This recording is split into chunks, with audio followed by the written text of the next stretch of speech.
Hello students, अगर आप लोग क्लास 10th की प्रैक्टिस कर रहे हैं तो आपका एग्ज़ाम बहुत ही ज़्यादा पास आ चुका है। तो अब जल्दी आप अपने एग्ज़ाम की प्रिपरेशन स्टार्ट कर दें। मैं आपको आज इम्पॉर्टेंट क्वेश्चन बताने वाली हूँ क्लास 10th मैथ्स का। तो ध्यान से देखिए, यहाँ से आप रियल नंबर फर्स्ट चैप्टर है आपका। तो आप यहाँ पे सबसे पहले तो फंडामेंटल थ्योरम ऑफ अरिथमेटिक, ये वाला थ्योरम अच्छे से कर लेंगे। This is very important. And then आप इसमें से फर्स्ट क्वेश्चन और सेकंड क्वेश्चन, क्वेश्चन नंबर 1 और क्वेश्चन नंबर 2 में से कुछ इंपॉर्टेंट क्वेश्चन कर सकते हैं। जैसे 1-2 क्वेश्चन कर लेंगे तो आपका एग्ज़ाम क्लियर हो जाएगा। फिर question number 4, this is also important question for you. Question number 4, question number 6 is also important. यहाँ पे आपको कंपोजिट नंबर प्रूव करना है, तो आपको ये कर लेना है। इसके बाद आपका जो इम्पोर्टेंट क्वेश्चन है ये बहुत ही आईएमपी क्वेश्चन है। √3 इज़ इरेशनल प्रूफ करना या फिर √2 इज़ इरेशनल प्रूफ करना। तो रूट के अंदर कुछ भी दे सकता है, रूट चेंज कर देगा नंबर। 3 की जगह 5 हो सकता है, 7 हो सकता है, 11 हो सकता है, तो कुछ भी आ सकता है, बनेगा सेम ही, सारे क्वेश्चन का सॉल्यूशन सेम ही होगा। तो इसको टिक मार्क कर लीजिए। चैप्टर 1 से इतने इंपॉर्टेंट क्वेश्चन है। 1 मार्क्स के लिए आप समरी से पढ़ सकते हैं। तो आपको जैसे यहाँ पे दे सकता है कि √2 और √3 किस टाइप के नंबर्स हैं। जैसे ऑप्शन में दे देगा prime number, composite number, rational number, irrational number. तो आंसर क्या होगा? Irrational number. तो आप इस तरीके से इसको तैयार कर सकते हैं। फिर हम आते हैं chapter number 2, polynomial. Okay, polynomial आप सबको पता होगा पॉलिनोमियल होता क्या है। ओके, तो सबसे पहले तो डेफिनेशन आप सभी को पता होना चाहिए, ऑलरेडी आपने पढ़ रखा होगा। फिर भी बता देती हूँ, जिसमें बहुत सारे टर्म्स होते हैं, दैट इज़ कॉल्ड पॉलिनोमियल्स। अलग अलग मीनिंग के साथ हो सकते हैं।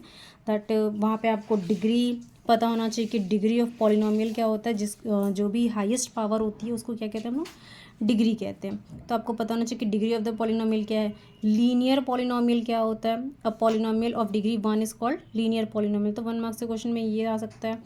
इसके बाद आपका आता है क्वाड्रेटिक पॉलिनोमियल, जिसमें डिग्री कितनी हो? 2 हो। जिसकी डिग्री 2 होती है उसको क्या कहते हैं? Quadratic polynomial. तो 1 मार्क्स के जो क्वेश्चन होते हैं एमसीक्यू या फिलिप्स के रूप में जो आते हैं वो आपके यहीं से क्वेश्चन आते हैं। इसके बाद आप देखेंगे यहाँ से भी आपको ज़ीरो फाइंड आउट करना। क्वेश्चन नंबर 1 में क्या है? आपको ज़ीरो फाइंड आउट करना है कि किस में कितने ज़ीरो हैं। तो जो भी लाइन होती है वो एक्स को जितने बार काटती है, जैसे यहाँ पे 3 बार काट रही है, 1 2 3, तो इसमें कितने सॉल्यूशन होंगे? 3 सॉल्यूशंस होंगे। ठीक है, नंबर ऑफ जीरोस कितने होंगे? 3।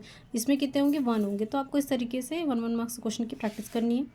इसके बाद relationship between zeros and coefficient of polynomial, ये वाले इसके जितने भी क्वेश्चन रिलेटेड होंगे विथ फार्मूला, आपको फार्मूला पता होना चाहिए। जैसे अल्फ़ा प्लस बीटा की वैल्यू कितनी होती है? -b/a।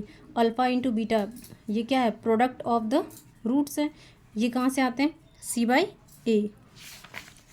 तो आपको ये सारी चीज़ें आनी चाहिए। इसके भी इंपॉर्टेंट क्वेश्चन कुछ बता देती हूँ। जैसे आपका यहाँ पे है important question, example number 5। This is your important question.